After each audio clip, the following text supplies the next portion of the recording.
श्राद्ध में दिया हुआ दान पितरों को कैसे प्राप्त होता है? नारद जी कहते हैं, अर्जुन, तदनंतर महाकाल का चरित्र सुनकर राजा करंदम वहां आए। उन्होंने महिसागर संगम के जल में स्नान तथा महाकाल का दर्शन करके अपने जीवन को सफल माना। 50,000 मंत्रों का जप करने से जो फल प्राप्त होता है, वही जिनके दर्शन मात्र से मिल जाता है, उन्हीं भगवान महाकाल की विशेष पूजा अर्चा करके राजा ने उनको प्रणाम किया और उनकी स्तुति करके उन्हीं के समीप बैठे।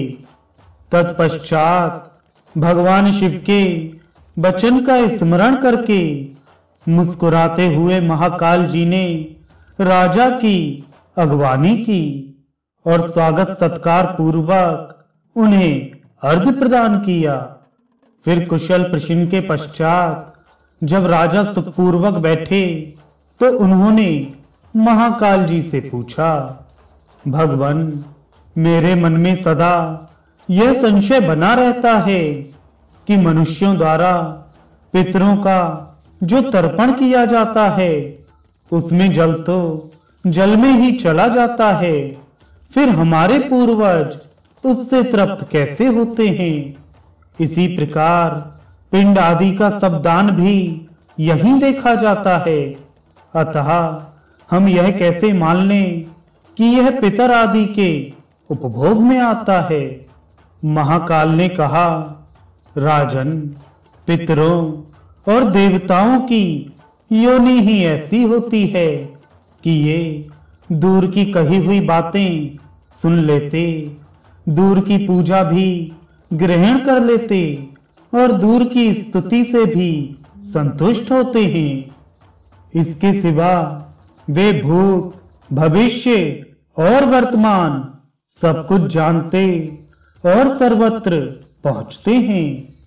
पांचों तन्मात्राएं, मन, बुद्धि, अहंकार और प्रकृति, इन 9 तत्वों का बना हुआ उनका शरीर होता है।